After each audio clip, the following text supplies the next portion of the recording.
There are moments when a name echoes persistently in your mind, a face reappears in your thoughts, and a presence lingers in your heart. Whether it's someone you cherished deeply or barely knew, despite your efforts to move on, their memory clings to your soul like a shadow.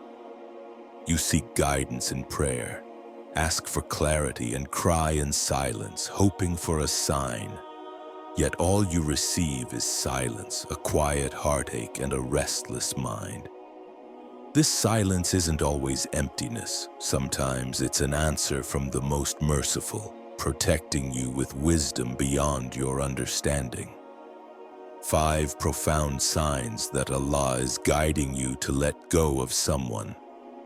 These signs are not meant to break you, but to awaken you. They are messages hidden in your pain, pointing you back to the peace you've been praying for. Reflect deeply, for what you're about to hear might be the message your heart has been waiting for. 1. Persistent spiritual exhaustion without inner peace. At times, what appears as love can gradually erode your spirit. You find yourself thinking about someone more than you focus on your prayers. Your heart becomes heavy and your connection with Allah weakens. This isn't by accident. When Allah wants to protect you, He doesn't always remove something immediately. Instead, He allows your heart to feel unsettled, letting you notice how tired your soul feels every time you think of that person. That discomfort is not just emotion, it's a sign that this person might not be good for your journey. The Prophet Muhammad said, "Leave that which makes you doubt for that which does not make you doubt." Tirmidhi. If the thought of this person always leaves you feeling confused, anxious, or guilty, you must pause.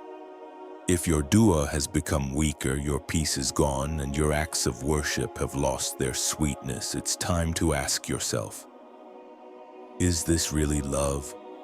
Or is it something pulling you away from your Creator? Allah is Al-Wadud, the most loving. When He blesses you with love, it uplifts your soul. It doesn't crush it. Real love does not cause your iman to sink. It brings light, rest, and sakina, calmness. So if this person's memory always brings sadness, doubt, or makes you lose focus in your deen, that is your sign, a clear one. Allah is not punishing you. He's inviting you to come back to Him, protecting your heart from something your eyes can't see right now. 2.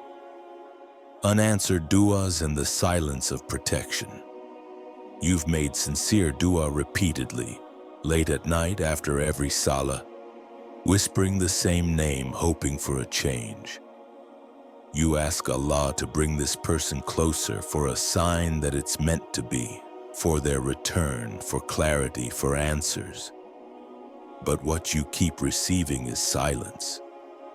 Nothing changes. Days pass, weeks pass, and your heart feels stuck in the same place.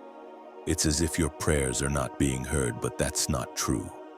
Allah hears every word, every tear, every longing in your heart. What you're experiencing is not neglect, it's protection. When Allah doesn't open a door, no matter how hard you knock, it means He is guarding you from something you don't understand yet. Allah says in the Quran, "But perhaps you hate a thing and it is good for you, and perhaps you love a thing and it is bad for you. And Allah knows while you know not." Surah Al-Baqarah 2216, Jamiatul Ulama, KZN. Sometimes the very thing we want the most is the thing that will hurt us the deepest. But Allah, in His mercy, sees what you cannot. He sees the future, He sees the hidden. When He keeps someone away, it's because He is saving you. The silence you're hearing is not a punishment, it's a redirection. Allah is not ignoring your requests. He's answering them in a way that preserves your dignity, your soul, and your path. There are moments when Allah's love is not in what He gives, but in what He withholds. You asked Him for love, He gave you distance. You asked for presence, He gave you absence. And though it's painful, it may be the greatest mercy you've ever received. You don't need a clearer sign. The lack of progress, the closed doors, the unanswered prayers. All of this is Allah guiding you to let go. And when Allah guides, He never misleads. 3. Repeated obstacles and barriers. Sometimes, no matter how much you try, nothing moves forward. You make effort after effort, but everything feels stuck. The more you chase, the more things fall apart. You try to plan, but those plans fall apart. You try to speak, but communication becomes difficult. You try to reconnect, but it only creates more distance. This is not just bad timing. It's not bad luck. It's not because you're not trying hard enough. These are barriers sent by Allah, not to hurt you, but to show you that this path is not meant for you. The Prophet Muhammad said, "What has passed you was never going to befall you, and what has befallen you was never going to pass you."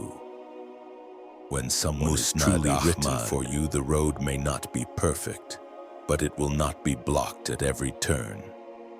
But when Allah is trying to remove someone from your heart, He will place signs all around you. Signs that cannot be ignored. These signs show up as closed doors, failed connections, strange silences, and heavy hearts. If you find that no matter how much effort you put in, things never fall into place, stop and reflect. Maybe you are not losing. Maybe you are being protected. Allah in His wisdom knows what fits your soul and what will damage it.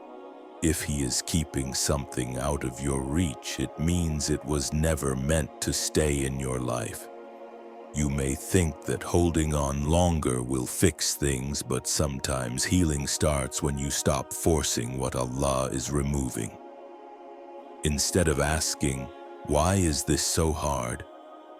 start asking, what is Allah trying to save me from? What He is closing today might be the very thing you would have cried over tomorrow. If you let go of the door that refuses to open, you'll discover the one that was already waiting for you, without struggle, without confusion, without pain. 4th distraction from purpose and worship continued. And that is when Shaitan finds an open door. He whispers to you that your attachment is harmless, even beautiful. He convinces you that this longing is a blessing, when in fact it might be the very veil standing between you and your Lord. You begin to crave their words more than the Quran. You wait for their reply more eagerly than the adhan. You plan your day around their availability and not around your salah. When your soul begins to revolve around someone instead of its creator, know that it's no longer love, it's a test. Allah may remove a person from your heart not to cause you pain, but to bring you back to the sweetness of worship, to the purity of your purpose. He does not take without intending to give. He replaces distraction with clarity, heartbreak with humility, and distance with closeness to Him.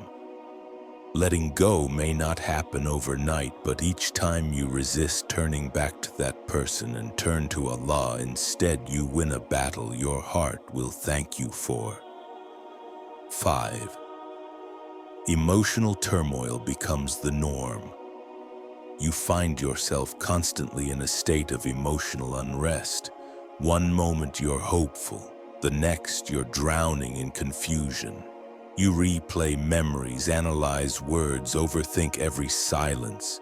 You feel anxious, uncertain, unloved, like you're chasing something that's always slipping away. What used to be a connection is now a source of emotional instability. Your mood is tied to their actions, your peace hinges on their presence. You keep hoping for them to come back, to change, to choose you, but they don't. And this cycle starts to damage your self-worth. But this pain, as heavy as it feels, is also a divine signal. Allah doesn't want you to remain stuck in a state of waiting for someone who was never written for your soul.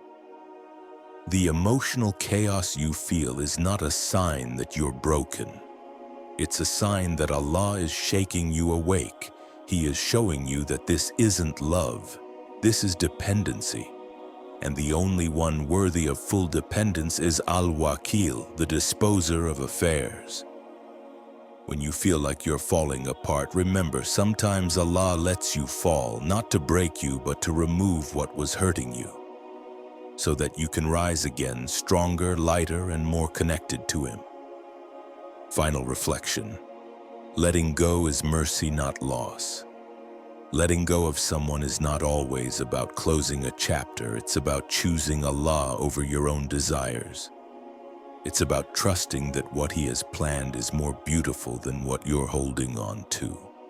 You may cry, you may struggle, but with every tear there is purification. With every step away from what wasn't meant, you walk towards something better. Allah never takes without intending to replace. And what He gives in return, peace, clarity, dignity, is far greater than what you think you've lost. So let go with grace. Let go with trust.